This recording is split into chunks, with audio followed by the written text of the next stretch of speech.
Bismillahirrahmanirrahim. Assalamualaikum warahmatullahi wabarakatuh. Nama diberi Nur Najat Akila binti Muhammad Syahrain. Hari ini saya akan membentangkan pembentangan isu kajian, di mana pembentangan ini memfokuskan isu kemahiran menulis naratif dalam pendidikan bahasa Melayu sekolah rendah. Seperti yang kita tahu, kemahiran menulis naratif merupakan komponen penting dalam penguasaan literasi. Namun, murid menghadapi kesukaran dalam mengembangkan dan mengolahkan idea secara kreatif dan tersusun. Pendekatan yang masih berpusatkan guru dan teks mampu menyebabkan murid kurang berpeluang untuk menerokai imajinasi mereka secara aktif. Selain itu, teknologi imersif seperti virtual reality masih belum diterokai secara meluas dalam PDP bahasa Melayu. Isu ini penting kerana kemahiran menulis menyokong pembangunan kreativiti, pemikiran kritis dan kemahiran abad ke-21. Tambahan pula, agenda pendigitalan pendidikan menuntut integrasi teknologi secara bermakna dalam bilik darjah. Berdasarkan sorotan literatur terkini, majoriti kajian menunjukkan penggunaan digital storytelling dan teknologi interaktif mampu meningkatkan kreativiti, motivasi serta prestasi penulisan murid. Pendekatan kolaboratif berasaskan teknologi juga didapati mampu meningkatkan pelibatan murid secara signifikan.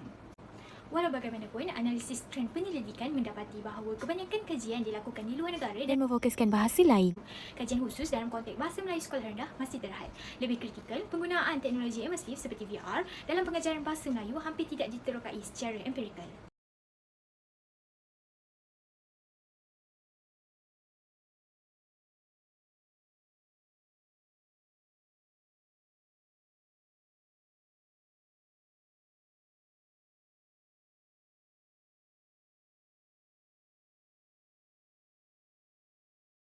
Daripada analisis tersebut, beberapa jurang penyelidikan dikenal pasti. Pertama, tiada kajian intervensi sistematik yang memfokuskan kemahiran ubah suara cerita dalam bahasa Melayu.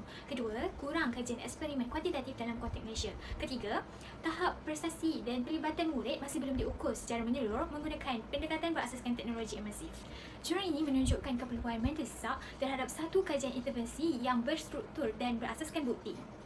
Kajian ini penting kepada amalan PDP kerana ia menyediakan pendekatan inovatif yang mampu membantu murid mencana idea secara sistematik, meningkatkan kreativiti dan motivasi. Dari segi sumbangan akademik, kajian ini dapat mengisi kekurangan literatur penggunaan VR dalam pengajaran bahasa Melayu dan menyumbang bukti empirikal dalam konteks sekolah rendah Malaysia. Secara keseluruhannya, kelemahan kemahiran menulis naratif murid serta keterbatasan penggunaan teknologi imersif menunjukkan kajian ini relevan dan signifikan untuk dilaksanakan bagi memperkukuh amalan pendekatan pengajaran bahasa Melayu dalam era digital. Sekian, terima kasih.